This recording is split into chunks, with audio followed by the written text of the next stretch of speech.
Slide over towards me. All right, we're live. I'm here with Coach Pete. What's up, guys? Doing some morning training, and we wanted to go live. I'm gonna wait a little bit, let you guys jump on. But we wanted to talk about training etiquette.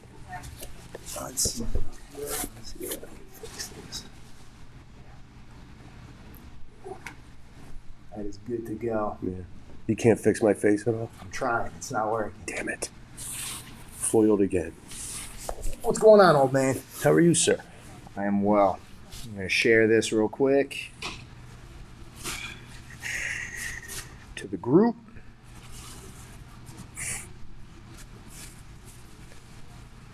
Live with Coach Chair. All right.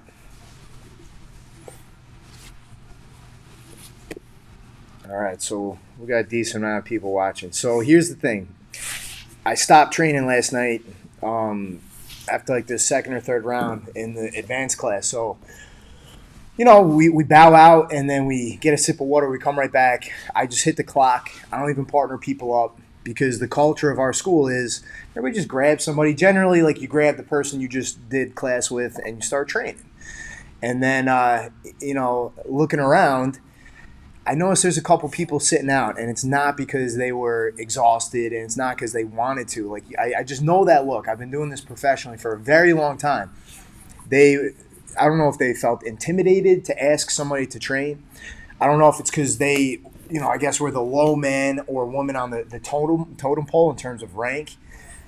We wanted to address something that in this academy and in a lot of academies more and more, like in modern jiu-jitsu times, we don't really adhere to the idea that you're not allowed to ask a senior student to train because, man, I don't know. I think that's very outdated.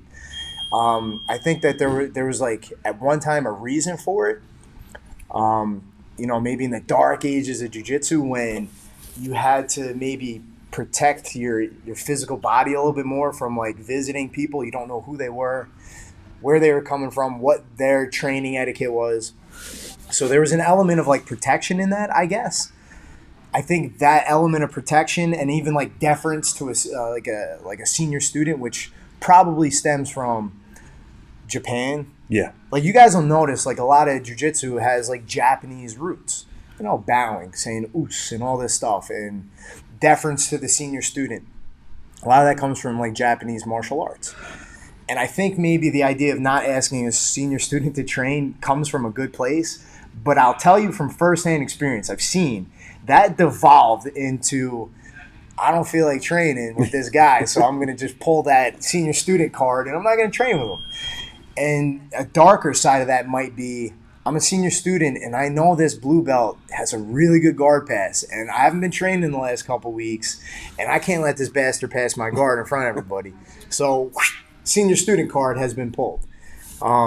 But I don't like the idea of somebody in my academy being intimidated or unsure about asking a senior student to train. Definitely me. Like, ask me. I stopped everybody and said, guys, 100%, you need to feel comfortable asking me to train. I love training with you guys, And if I don't want to train with you, I'll say no. It's pretty simple, all right? I got the old man here. He's been around a lot, and I want to get his take on it. What do you think? Because you have a different take on this than I do. Yeah, we just discussed it briefly. So a lot of it stems from my military background. And I was telling Professor, I would never go up to the commanding officer of my command and say, hey, let's go have a beer. Let's go. Hey, jackass, let's get drunk. let's go have some bourbons and play kickball with the guys. So at that level, when it comes to training with Professor, I usually wait for the invitation. And again, I preface this like with something we kind of said. I said the other day, you're never going to see my jiu-jitsu on a advertisement for the academy, and there's a reason for that. Okay, and I'm perfectly aware of it, and I'm fine with that. I understand. I know what my limitations are, and it starts with I can barely walk through the door some days. Your jiu-jitsu is more like an 11 a.m. infomercial on like Fox News HGTV. It's like, have you been injured by this man? Anyways, I guess the point is this: is I ask everybody to train.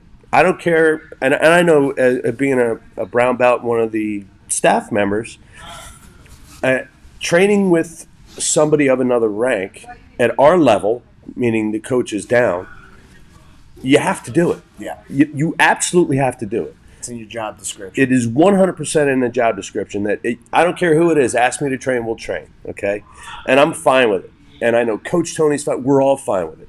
But coming from a person that was a white belt, was a blue belt, was a purple belt, I need to train with these higher guys if I'm going to improve. And it's as simple. Look. If I train with this young man right next to me, he's going to beat the crap out of me every which way, and I'm fine with it. But I'm going to grow from it. Yeah, but you don't ask me. Do you ask Battle to train? Oh, ask Battle. Ask Professor but you don't Steve. ask me to train. Well, yeah. Steve's a 2-stripe black belt. Yes, but he doesn't own the school. He's not my boss. So, because my name is on your gi, you can't ask. You're me my to train? boss. You're the commanding officer. You're the commanding officer. Look. And again, that's a military thing. And I look. There's been times I said, "Hey, Professor, you want to train?" Yeah. And that's fine. But for the most part, it's more of a it's a deferential thing. It's not that I don't want to. I want to. Yeah. I absolutely want. I want to train me every day I can. But it's also the thing that it's, and we've had the discussions for 7 years now. Yeah. That military is in there. There's that rank. The ranking has a lot to do with it. And I think in jiu-jitsu, that's more of a, when it comes to the boss, when it comes to the commanding officer of the academy, that's where it counts. So what about, let me ask you this. Let's say I'm a white belt here. Yes. And I come to like open mat. Yeah. Or I'm in like noon class where there's every rank and there's like a brown belt in class or like a senior purple belt in class. Yeah. Should I feel weird about asking them for a round? Absolutely not. Absolutely not. But if I think it counts more at the top than it does at the lower ranks. Yeah, I get that. It's a weird dichotomy, but it's also more respect to you. Yeah, I get that. You know, I want it to be, and it's not putting you on a pedestal. Yeah. That's just the rank. Yeah, I get that. So there's a caveat there for me. So I remember coming up, hearing crazy stories about like High and Gracie. That like, not only did you not ask him to train, you didn't make eye contact with him. Yes, I've heard because like it would be ground and pound. That's one extreme. But coming up with Professor Almeida, I don't think anybody ever asked him to train. But I think he was way more calculated than I was. Like he did a lot more in terms of like managing the actual training session, the live training session, paired a lot of people up. But the school at that time was in just a different position. Like half of us were fighting MMA. There were like a handful of visitors, and then there'd be like 40 like blue belts. Yeah. So, he'd pick and choose like, Pete, make sure you're going with the new guy. Matakis, make sure you're going with Max in this round, like get after it. And after he did that, he'd pick his training partner. He'd be like, hey man, beat me up was his thing, which I try to say, but I think we all say. But it actually happens. Like when Professor would say, hey, Pete, man, beat me up, we'd all be like, yeah, okay. So he was a lot more like hands-on in terms of managing each role. I think for a few reasons. One, it's just his brain works better than mine does, and he can have those moving parts at all times. Two, the academy is way more mature with a lot more different roles. Like I was talking about, some people are fighters, competitors. Some people own schools. Some people were brand new. Some people were just recreational, and he managed that, like, within like the micro adjustments. And then our school is just not really, as mature, and we don't have professional fighters. So it's a lot easier for me to just start the clock and let you guys manage who you train with on your own. The caveat being, as long as you're welcoming and friendly when somebody asks you to train. And another big one, a huge part of it, is understanding the difference between practice and preparation. Yeah. So what are you starting on Friday? Competition class starts on Friday. What should those roles look like? That is different. Obviously, murder, death, kill. Murder, death, kill, 100%. And I've always tried to present it as, this is not a regular class. This is not fundamentals. This is not even advanced class. This is going to be 98% live training, positional training, from the feet, from the different positions. Then, after an hour and a half of doing all that, we're going live. Right. So it's more physically demanding. Yes. But it's also like, so when somebody comes to ask me to train, I'm a senior student, obviously. Yes. And there's I'll be modest here, but there's not really many people here who are going to threaten me. Yes. So it's very easy for me to let them dictate the pace. But That's a key thing too. that's a key thing. But That's a key let's thing. also understand, like, at the end of the day, like, I too am human, and I too have a competitive streak. So I'm not going to name names, but we had one of the blue belts last night. You know, we ended up training the first round together, and in the first 30 seconds, he threw 4 flying knees and jumped off the top turnbuckle onto my skull. So he spent the last 5 minutes of the round belly down with my hooks in and rear mount because I have to protect myself. You have to protect yourself, sir. No, look, here's the thing. If you go after a senior, like, ask anybody in my academy to train, no matter if they're wearing a white belt or a red belt. I don't care. Yeah. Do it respectfully and approach it with the understanding that we're here to practice. We're not here to prepare. That this is not, the Mundials. This is not your personal UFC. If you choose to, that is an option. You are allowed to approach it with the, fury and fire of 1,000 burning suns. But then you can't be upset when you get the shit beat out of you afterwards. That's a thing. All right, so That's a thing. These are all options that you're allowed to choose on your own behalf. But I could speak on a couple times now, and I could tell for myself. I know Tony's the same way for the most part, especially with the junior students. You dictate the pace. You dictate the position. Okay, you want to start from your butt? That's fine. I'll start on my knees. yeah, As a senior student. As a senior student, that's what Right. I'll do. I will. You're setting. You're the thermometer. yeah, You're going to set the temperature. thermostat. The thermostat, rather. You're the thermostat. So if you decide that a knee on throat and then a crushing elbow to the head, and I'm going to be okay with it, it's any of us. I don't care who you are. You're not going to be okay with it. One of my favorite things that Professor Almeida would always say, he would say, there's Professor Almeida and then there's Ricardo. Yes. Most of the time, like, we all got Professor Almeida. But then, like, when you drop that elbow Yeah. more than once, you meet Ricardo. Yeah. And nobody wants to train with Ricardo. No, and everybody has that in them. Yeah. So it is a sense. It's like, and here's the other thing is, as a senior student, I have no problem giving up a position to somebody. Give up that because that gives me the ability to fight out of it. What's that say? He knows. He knows. What's up, Bajon? Bahone. So it's a matter of I'm gonna give you the best that I can. I'm not gonna try to hurt you. I'm just gonna try to give you the ability to train. I'm gonna help you when I can. I'll coach you a little bit because that's what we do. Look, you could do this and make it a little bit tighter, stuff like that. I'm not going to give you a submission. I'm not. There is certain things that are going to happen. I'm the most inviting. I'll put a bow on anything for you, but there's certain things that aren't going to happen. And if you decide that you're going to turn it up, because I've had this situation where somebody said, "Is this how you do it?" I'm like, "Dude, you did a knee cut pass. I have 3 testicles now, and you tried to punch me in the face. All I did was get to a position of dominance and let you feel a little bit of the weight." Yeah. You know? So, all right, then that brings us to the next part. Like, the proper way to train with a junior student. So one of the things that we always like to talk about here is it's hard, man. It's hard to train the right way. And, the unfortunate truth is every ounce of responsibility comes down to the senior student, regardless of what happens. So if a blue belt flying knees me in my face, the truth is, like, I should have, like, stopped it somehow. It's not really the guy's fault.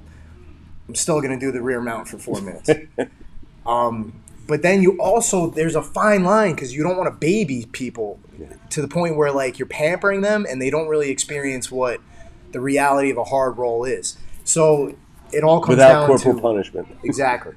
It all comes down to consideration. Like, you have to be considerate of, obviously, their physical well-being. That's the easy part. Like, don't hurt anybody. Like, no elbows. Don't crank on a heel hook and all these things. That's the easy part. And the other part is don't be afraid to tap. Yeah, like, but here's the thing. Like, I'm glad you brought that up. If I get an arm bar on, like, a blue belt and they're going to stack me super hard and I have the option of either hipping in and, like, rolling belly down arm bar, which is probably going to break their arm, or I let them stack me and escape. Like, I let them stack me and escape. I let go of the armbar. Why? Because I have the responsibility.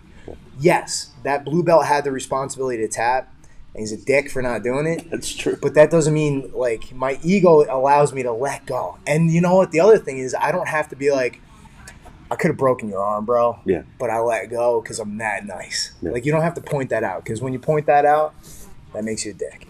I have been in, I think we've all been in certain situations with certain people that I don't think the elevator goes all the way up, where it's kind of like, would you just tap?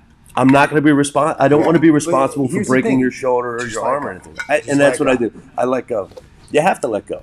So the other part of the consideration, though, is, the physical part, but, man, the emotional part, too. And that sounds soft. And if I got in a time machine and got, Blue Belt Pete to hear this, I would probably laugh at myself and smack me and say, your emotional well-being of your training partner, like, how 2021 can you get? And the truth is, like, maybe once upon a time I took pride in making people, like, claustrophobic and have panic attacks right before my eyes. But, man, that guy has been gone for 10 years. I'm not that person anymore. So, especially as a senior student, you understand the application of pressure, and you know how to, like, suffocate somebody. That's not fun for that other person. Do you have to completely shield them from that? No, but if you sense that somebody's freaking the hell out, back off, man. Like, give them a little bit of wiggle room. It's not going to help anybody, So you got to be considerate of somebody's physical well-being, but take some consideration of, like, their mental health and their emotional well-being. Like, they should experience some success from time to time. Like, it's not all just smashing people into the ground. There's no benefit to anybody when it's just a freight train. Right. There's no benefit, and you're not helping your teammate. Right. So, other little caveats that we have to be aware of, though. If it's your peer group, the people you're the most comfortable with, I'm quite all right with you trying to kill them at all times. So, an example for me is, like, the purple circle coming up. It was me, Max Bohannon, Chris Matakis, Rob Cook. I don't think we ever had, like, a gentle, flowy roll between us. We tried killing each other the entire time. And if something worked against my peer group, we knew it was legit, right? But I spent most of my time honing my skills against lower ranks. And, Eddie Bravo talks about that. So when you're training with somebody below you, you should be trying to execute as many skills as you can. Not necessarily approaching it in terms of, like, I need to win this role. Not being invested in the outcome. It's developing skill, sharpening technique. With your peer group, it's the application of these newfound skills that you've sharpened, and that's like the stage. Like, does it work there? Then it's legit. And then against a senior student, then you can bring your A game every time, right? Every single time, bring your A game, try your best to, like, win, with the understanding that you are still taking care of their physical well-being. Emotional well-being, I don't really care. Like, if you can make a black belt freak out and get claustrophobic, more power to you. Do it. All right? Because that's, like, a weird dynamic. How do I train with somebody, like, beneath me in skill, peer group, and somebody above me? People above you, go after them. A game all the time. Your peer group. You can step outside the box a little bit, but, bring the heat. See what works. People below you, they should, like, be able to move around a little bit, but that's where you're really honing your skills and sharpening your axe. You got anything to add to that? That's perfect. It really is perfect. There's different stages to the training. Yeah. Especially when you talk about your peer group. Because I know, like, when we train together, Coach Tony, Battle, it's really just trying to murder each other. Yeah. I mean, look. And that's different. So training with the other guys. There's two things, though. It's not, if I'm going to train with my peer group, it's either we're going so goddamn slow, it looks like we're just practicing, because we really are. It's like an orchestrated, I wouldn't even call it a flow roll. It's orchestrated drilling, right? Yes. It's like sophisticated drilling. 10%, not even 8%. It's either that or it's the complete other end of the spectrum. Yes. It's 95%. Yeah. I wouldn't say 100, but because you're never 100% here. But that's what you'll see with the peer group. Yeah. And then people below you, like, you should be working on your skills, doing whatever the hell you want to. It's setups. Now, learning your setups, your position. This only works within our academy. Like, everything I'm saying will only apply to this academy. It might apply to some other school out there, but the truth is every school is so different in terms of like top-down economics and everything, and like the culture. And our culture is very supportive. It's very welcoming. It's very friendly, and so it's okay for us to ask each other to train. There's no worry that like somebody's trying to get you. Like you don't really see somebody sitting out 2 rounds purposely waiting for you to get tired so that they like can take advantage. Write in their diary that they submitted a brown belt that night. We've got a good thing going. Yeah. So if you're one of my students listening to this, don't mess it up. All right? If you're a blue belt, you can ask me to train anytime you want. Remember, I could say no. I don't have to train with you because at the end of the day, I do have that senior student card. And unfortunately, the sad, unfair truth is you don't. So if I ask you to train, you can't say no. Yes. All right, you got to train with me. I've never said any. I mean, there's been times where I've been like just been murdered, and he'd ask me to train. And it's like, oh, I got to train. You have to train anytime. Anytime the guy asks you to train. Anytime somebody asks you to train, you should train. Yeah, I like that. Yeah. Good example. Casey was here for gi class last night. Casey was wearing a gi. I couldn't believe it when I saw it. Like 5 years. And, I did all my rounds, and I saw Casey go in the back room, and I had to go into the locker room and get him and pull him out. And he wanted to say no so badly, but he knew that he's not allowed to. So, if it sounds like I'm cherry picking which traditions we're allowed to keep and which ones we do away with, I am. Because I'm a senior student. He's the law. He's the law. All right, so hopefully you guys, feel comfortable enough to ask me to train. Yeah. Hopefully you guys feel comfortable enough to ask any senior student to train, because that's the environment we want. We want it to be as like supportive, welcoming, and friendly as possible. Remember that as a junior student, you're going to set the tone of the role. And if it doesn't happen that way, if you do come out like fairly like not withdrawn or like relaxed, because you shouldn't. Like if you're a junior student, like you owe it to the senior student to bring some heat. But if you're being like controlled and not like physically abusive, and they try to murder you, just let me know. And that'll be taken care of. Hey, you want to roll? All right, That's guys. the invitation.